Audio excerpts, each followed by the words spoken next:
800-421-SEAL. That's 800-421-SEAL or visit permaseal.net. Don't best for B and better Permaseal. Listen to AM 560, The Answer, online at 560theanswer.com, on the AM 560 mobile app, on your Alexa-powered smart speaker, on TuneIn, iHeart, and radio.com. 7:37, Team Hochberg Traffic Center time and Jim. In Warrenville, Winfield Road is closed between Butterfield and Mack. This is north of the Reagan Tollway, and Butterfield is closed between Batavia and Herrick. There's a major police and law enforcement response right now in that area. Checking the Kennedy Expressway inbound, we see mild delays from Division to the Burns Circle. It's 23 minutes, O'Hare to downtown, outbound 20. Inbound Eisenhower traffic hits the brakes. Manheim to Laramie, 43 minutes, 390 to downtown, outbound 34. There's a crash at North Avenue on the right shoulder. Stevenson, 30 minutes, 355 to Lakeshore Drive. Bryan is 18 minutes from 95th to downtown. Northbound Tri-State, tight from the Reagan Tollway to the Ike. That's traffic. I'm Jim Talamonte on AM 560 The Answer. Chicago's Morning Answer continues next. AM 560 Weather Center forecast. Chance of showers and storms, highs in the upper 70s, currently 70 degrees. Next news at 8. Chicago's Morning Answer with Dan and Amy continues next on AM 560, The Answer. Listen to AM 560, The Answer, online at 560theanswer.com, on the AM 560 mobile app, on your Alexa-powered smart speaker, on TuneIn, iHeart, and radio.com. Before Mike Scott's newscast, but... Amy, as you know, my favorite poet is whom? My favorite poet is whom? Robert Frost. Oh, which, by the way, Lori Lightfoot quoted yesterday again. No, just for you. Yeah, too, and misquoted, misinterpreted. I mean, I'm sure it was the path less chosen, right? It was that one. Because what else do politicians quote from Robert Frost? They're so ignorant. I mean, completely, and she loves Robert and they always get the interpretation wrong because some political hack pulled that out of look for fun speech. Quotes about the path, about taking alternative path or doing something innovative. They don't understand that it means it didn't make any difference. That's actually the meaning of that phrase. I know. Well, don't tell her that. I won't. I just Googled Dan Prost's favorite poet. Did you find anything? Let me give you a hint. One of his more famous lines from one of his more well-known poems. If I could not, may man's reach always exceed his grasp, or else what's a heaven for? That's a good one. Maybe I haven't been listening while you've been talking. That's very possible. Because you don't listen when I talk, you go to your happy place. No, I do listen to when you talk. I just sometimes pretend I didn't hear it. That's a different matter altogether. I'm talking when we're off air during commercials. Mm-hmm. I'll just have a whole conversation with myself. And you're like, okay. That is... Do we have an answer? We're going to need an answer here. Let's honor Alex Trebek, for goodness sakes. I don't have an answer. Wait, hold on. The poem is Andrea del Sarto. Emerson. No. Andrea del Sarto. Robert Browning. Robert Browning is the correct answer. I'm sorry. You're not going to return tomorrow. Robert Browning also wrote this little ditty, Why I Am a Liberal.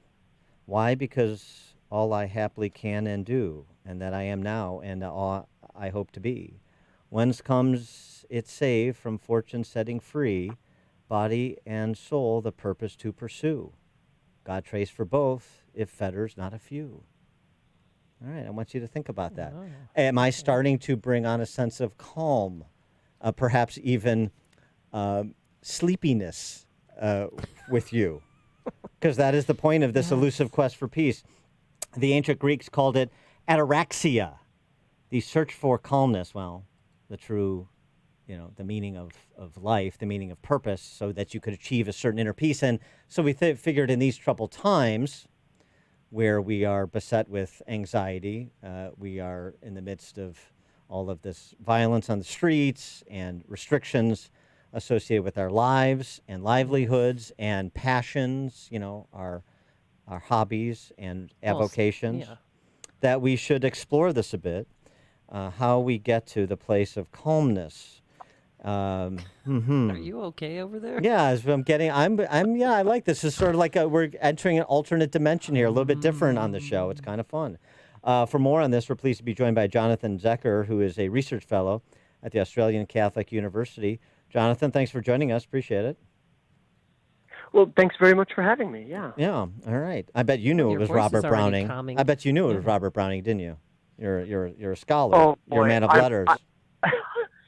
Clearly not a very good one. I don't know Browning. My wife would be very upset with me if she were awake right now. I'm sorry, Jonathan. This interview is over. No, I'm kidding. Yeah, that was it. So Failed the test. What the elusive quest for peace of mind in these times? You point out essentially that finding something that you're passionate about and focusing in on that, which is increasingly difficult because we're not allowed to do so many things that some of us are passionate about. Yeah, that's right. The quest for peace or for purpose or even just the ability to focus on something it seems like it's increasingly difficult. And I think largely because of the conditions of this pandemic, and it depends where you are. The situation differs from place to place, but the anxiety and the uncertainty are certainly, I think, shared by everyone. All right, so so what can we do? Because I'm the worst. Well, I've given it, but first let's what we're feeling, because so I've given you this piece from the Wall Street Journal about what we're searching for, and you've gone sort of medieval on us, going back to what we're feeling, and what we're feeling is this condition known as acedia, and explain what that is. Yeah, acedia is a great term that no one uses anymore. Yes. Or at least very few people use anymore. It's an ancient Greek term, but it really came into its own. It was used by early Christian monks. They listed it among the kind of 7 deadly sins or the 8 wicked thoughts. It's a paradoxical set of emotions to feel all at once. So it's a combination of boredom and anxiety, and they used this to describe the kinds of feelings they had because of the specific circumstances that they chose for themselves. Right? They certainly a very disciplined life, fasting and giving up sleep and that sort of thing. But more importantly, what led to acedia was the limitations in physical space, lack of social contact, and this kind of sense of being alone and uncertain all the time. And what they found is that those conditions gave rise to this way of thinking where you end up feeling bored and listless, like you don't know what to do, or maybe you should do something, but you can't really focus, and you're not really going to read or pray or do whatever else you should be doing. But then you begin to worry about these things, and all of a sudden you're anxious and you're not sure how to, focus in on anything. And so the boredom and the anxiety somehow begin to feed into each other. And it's a real nightmare kind of situation that they describe, and they call it acedia. And distinguish that though from use the common terms that are used today, sort of these all-encompassing terms like anxiety and depression. Well, I would definitely distinguish it. First, I think, and most importantly, to distinguish this emotional state, which is, I think, really fed into by external circumstances. This is something that doesn't just happen to anyone. It happens because of these limited physical space or social contact. Whereas when we use terms like anxiety and depression, we really have in mind something like clinical depression or generalized anxiety disorder. We have in mind certain kinds of mental states that are covered by psychology, not generated by external circumstances. Acedia is much more specific to our times, if that makes sense, as a way of distinguishing it. Then how does guilt play into all of this? That others have things worse. Oh my goodness, yeah, that just makes it worse, doesn't it?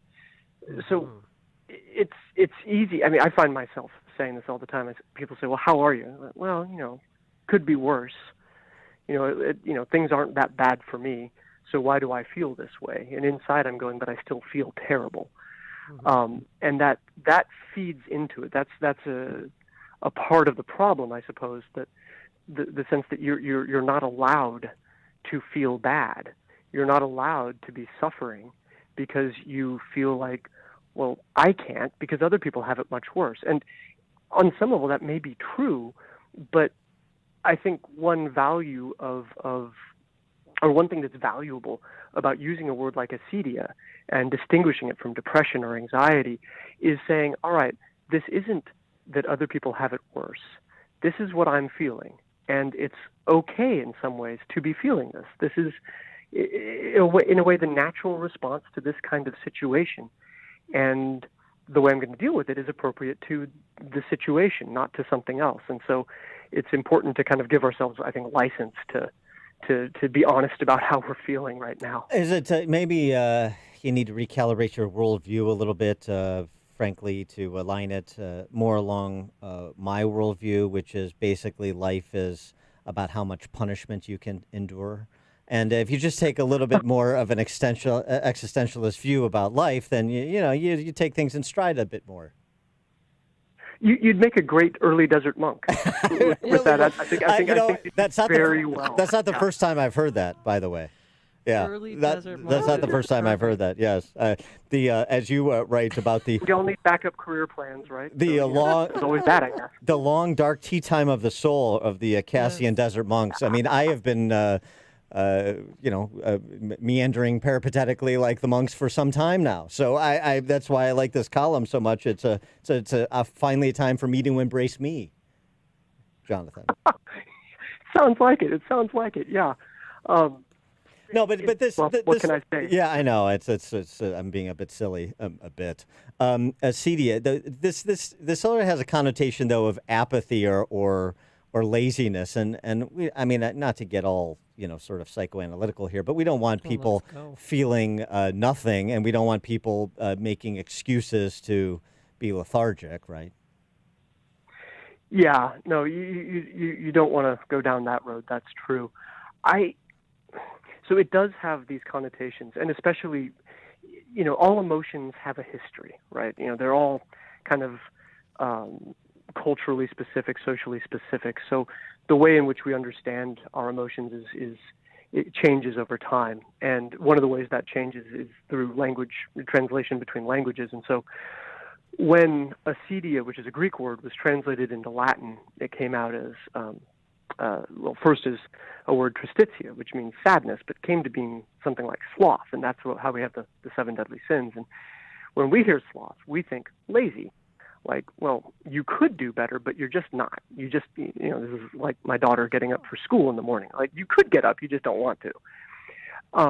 But what acedia means is not that. It's much more almost a kind of inward paralysis from being able to do the things that you really would like to be doing right now. There are things you want to be doing, and you would prefer, all things being equal, to be doing them. Whether that's reading a book or feeding the sourdough or working out or whatever, but you are almost prevented from it, and that experience is what's more covered by acedia. So it's not saying just go be lazy. It's saying, look, when you know you want to do something but feel that you are unable to, and yet you're anxious about it, and all of that at once, we can describe that. And so it's like you're paralyzed with fear. Yeah. Yeah, well, related, absolutely. Yeah. Related. Yeah, interesting. Well, but so then, other than kneading sourdough, what is the response to this? Is it yoga? Is it prayer? Is it reflection? The things that you can almost always do, regardless of your physical space.